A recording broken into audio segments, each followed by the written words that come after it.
Good afternoon, ladies and gentlemen. I will highlight a few points from my statement to the IAEA Board of Governors this morning.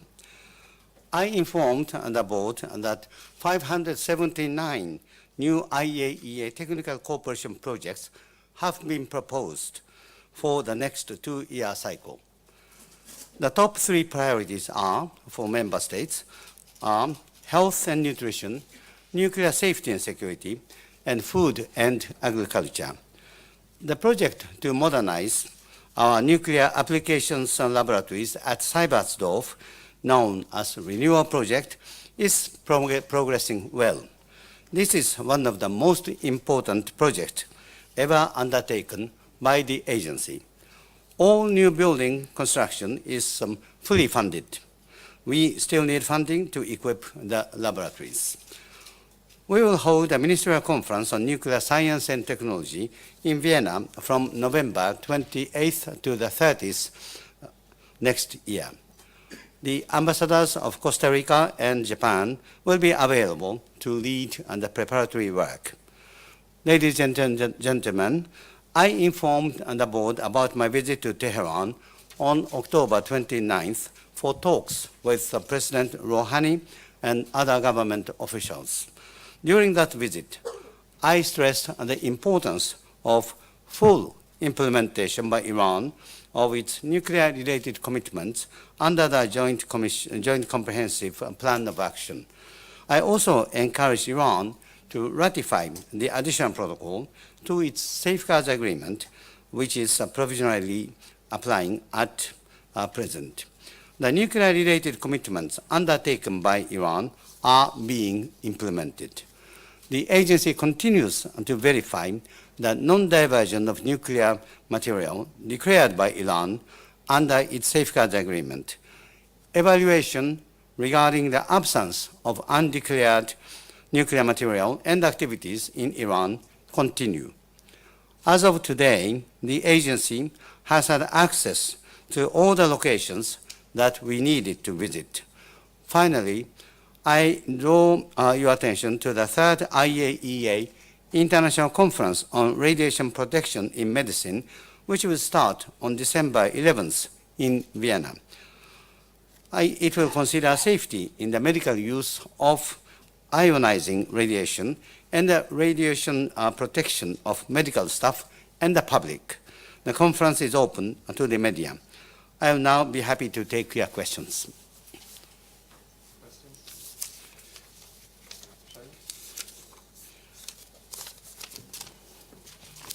Shadia Nasrallah from Reuters News Agency. Thank you for your statements.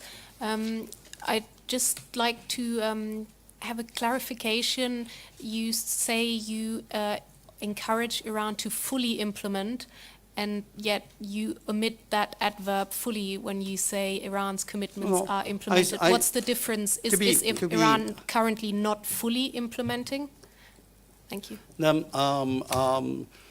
What I said to Iran is that I emphasized the importance of full implementation of the nuclear-related commitments taken by Iran under the JCPOA. What I said and what I say quite often is that nuclear commitments by Iran are being implemented. This is the assessment of the situation. But IAEA is not a party to the JCPOA, so strictly speaking, IAEA is not in a position to pass judgment whether or not Iran is in compliance. In any agreement, arrangement, the entity that is not a party to the arrangement or agreement is not in a position to pass judgment on compliance and non-compliance. If you recall, I never said that Iran is in compliance and non-compliance. I said the nuclear-related commitments by Iran are being implemented. So what would Iran need to do to fully implement, given that you have called on them to fully implement? Iran has committed under the JCPOA. Thank you. Any other questions? Thank you, Mr. Amano. This is Jafari from Iranian State News Agency. As you mentioned just now, you have, for the 9th time, you have verified that Iran has the nuclear-related commitments undertaken by Iran are being implemented. At the same time, some parties to the JCPOA are raising the issue of Section T of Annex 1, and they are alleging that Iran is not complying with the nuclear deal in this section. What is your assessment of that? I do not comment on the views of countries. Different countries have different views. But the IAEA's assessment of the situation is that the nuclear commitments by Iran are being implemented. But Your Excellency, in one interview to one of media, you mentioned this Section T, and you said that you have not have access to for verifying this section. And I didn't say that. Some of the I didn't say that. news agencies What I quoted said, you in this I didn't say that. What I said is that Section T does not have any reference to access. Whether we have access or not, is a different thing. What I said is that Section T is some, in principle, related to dual technology, or prohibition or limitation of the activities related to dual technology, unless it is approved by the Joint Commission. Section T does not contain any reference to access. That is what I said. I'm Simon Study, AFP. If you can't have access to check what Iran is doing under Section T, how can you be sure that they are complying with Section T? Again, I did not say I do not have access related to Section T to address issues. What I said, Section T is not about access. Section T is about in principle, the dual technology, and without the consent from Joint Commission, Iran is prohibited, or Iran has to reduce the activities related to these technologies. So access is a different thing. And I didn't say whether I have access or I do not have access related to the issues covered under Section T. What I said is that the additional protocol tools available under the additional protocol is broadly applicable to address the issues under Section T. And whether we had access to some location, or when, how, whether, I cannot discuss because I have the obligation to protect the confidential information. I'm not clear, I'm afraid. Why is it that you said before that you wanted more clarity on this issue? If there is more clarity, it makes our job easier. In what Easier does not mean without that I cannot do that. Albert Otti, DPA, German Press Agency. Without going into how exactly you're verifying Section T, can you say that the IAEA has been able to verify whether Iran is keeping its obligations under Section T?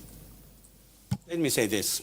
The IAEA is monitoring and verifying all the elements, nuclear-related commitments by Iran under the JCPOA, which include Section T. At this stage, I do not have any issue, any concern that I need to raise.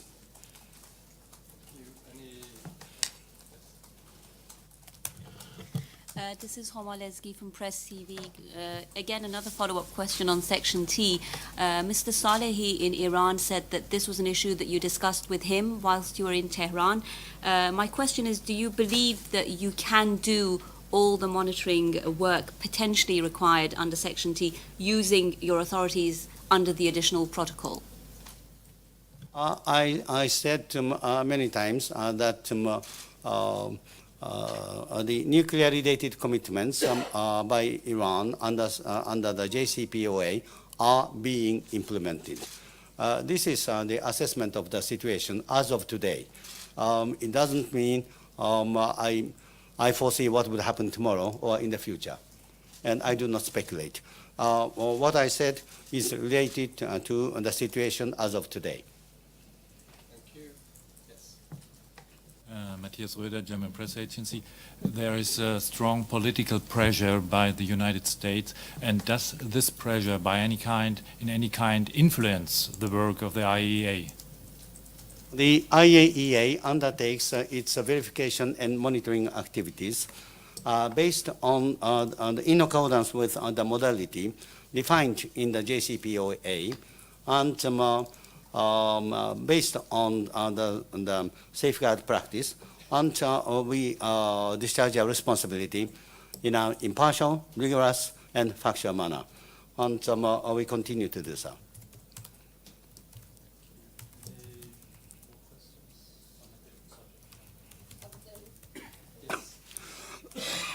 Setsuko Inaki with Nippon Television. Just the last follow-up, maybe. You have said that so far, as of today, that the IAEA was able to visit all the places needed.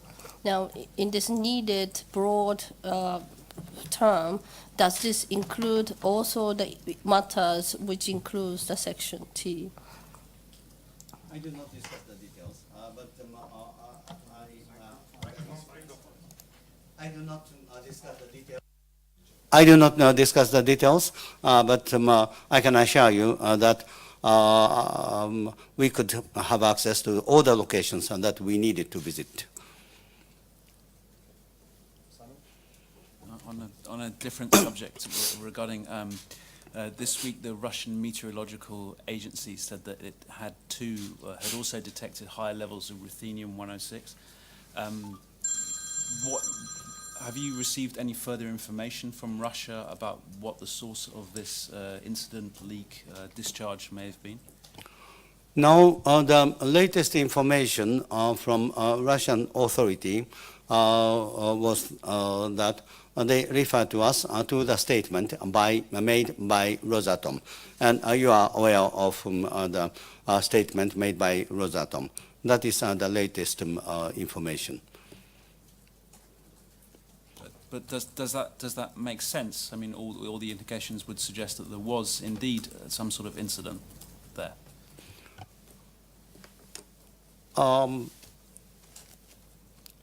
We started to receive information on the concentration of ruthenium-106 in October, and from some European countries. And we have asked 43 European countries about the measurement of ruthenium-106 and whether there were any event that could be the source of such release.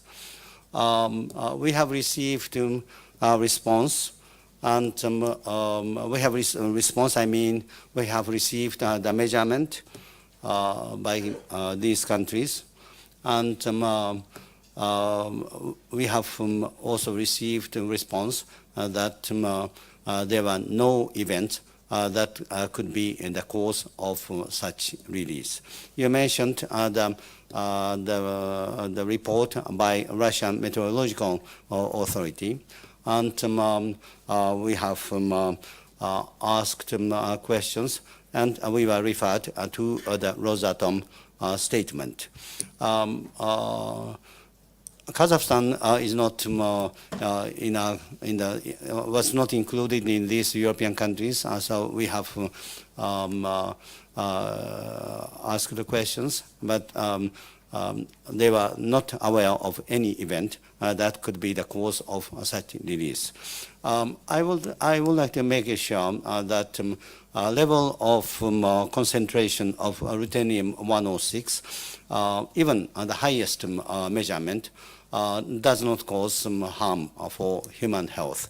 and that does not cause some harm from human health. These inquiries and response are undertaken on voluntary basis. I'm sorry, just one follow-up on the interview on Section T, where you said you'd welcome clarification. Have you received any? No. Okay. As of today, no. But still, we can continue to verify and monitor the issues under Section T.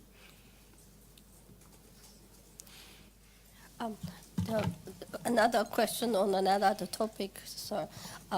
You have mentioned that you want to sort of change the design logo to Atoms for Peace and Development.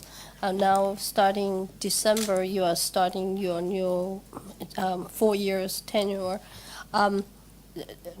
I mean, leading up to that, is that your sort of legacy that you are putting more emphasis on development? What are you planning to do in the next 4 years? And together with this logo, can you just tell me a little bit more about your thought? Thank you.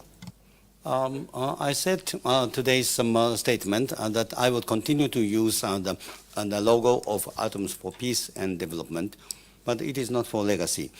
If you look closely at the activities of the IAEA for now, the motto of Atoms for Peace and Development better reflect the activities that we are doing now, rather than Atoms for Peace. We are addressing development issues and non-proliferation issues at the same time.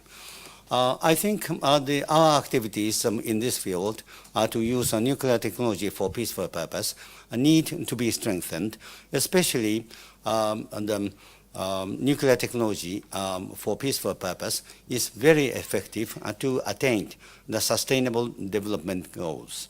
But it is also evident that North Korean issue is very, very serious now, and Iran nuclear issue continues to be followed, need to be followed very, very carefully.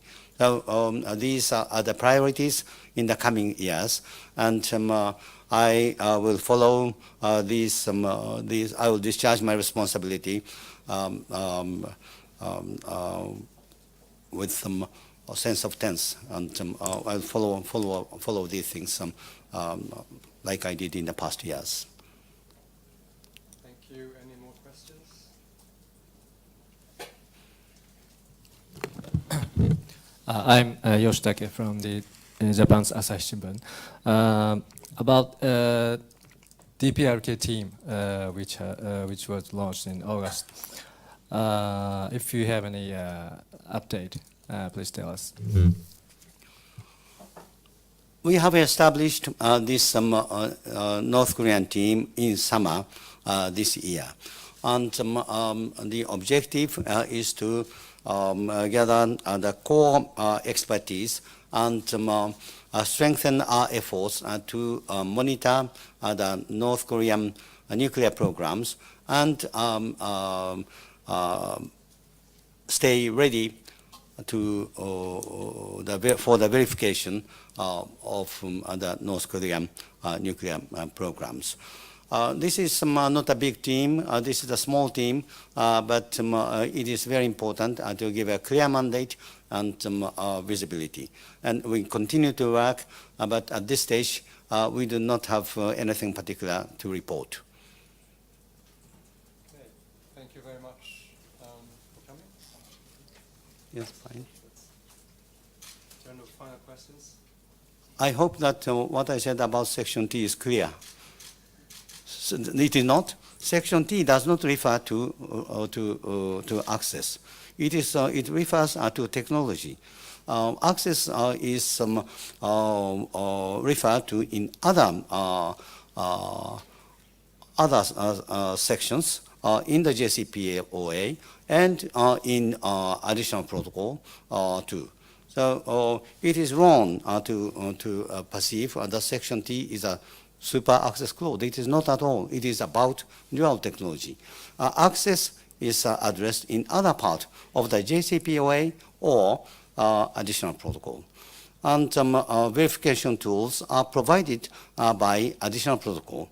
Additional protocol is a very powerful verification tool, and I'm saying that it is possible to verify and monitor the issues related under Section T using the tools available under under the additional protocol. Actually, just one follow-up. I mean, when you were in Washington, D.C., you met some people in the Congress as well. U.S. Congress is to decide what to do on the Iran issues. Was there anything that, what was your objective to meet them, and do you think that your objective was met? My objective was met because my objective was to attend the Wilson Center's 60th years anniversary event. And I made a keynote speech, and that was my objective, to visit Washington at that timing. But we are using the agency's money, so I used this time to meet with as many policy lawmakers as possible. And I had a meeting with some staff in the White House and government. And there were some misunderstandings, so I explained our view on access, our view on our safeguard efforts, and I stressed that the JCPOA is clear, significant gain from verification, and our verification system in Iran is the strongest currently available, and Section T is monitored and verified. And these are some points, and I also explained the details of verification activities, not the system, but activities too. And there were questions, and I responded these questions. I think we have one question there. Mr. Director General, since you made a clarification there about the Section T question, when you say in your interview with Reuters that you have limited tools and that the clarification would be more helpful when it comes to Section T, it creates the confusion that you don't have enough access or you have problems in verification. You say now that the additional protocol is enough, it gives you the tools that you need, but when you say in the interview that your tools are limited, it's a bit confusing for me. I didn't say enough. I never said enough. I said the tools available under additional protocol are broadly applicable to address the issues under Section T. And any clarification is helpful. And these two are not contradictory at all. A follow-up on your Washington visit. Did you walk away from these meetings with the impression that did you walk away from these meetings with the policymakers, lawmakers, with the impression that the misunderstandings have been cleared up, or do some misunderstandings remain? I think my explanation was very helpful for them to better understanding the activities of the IAEA.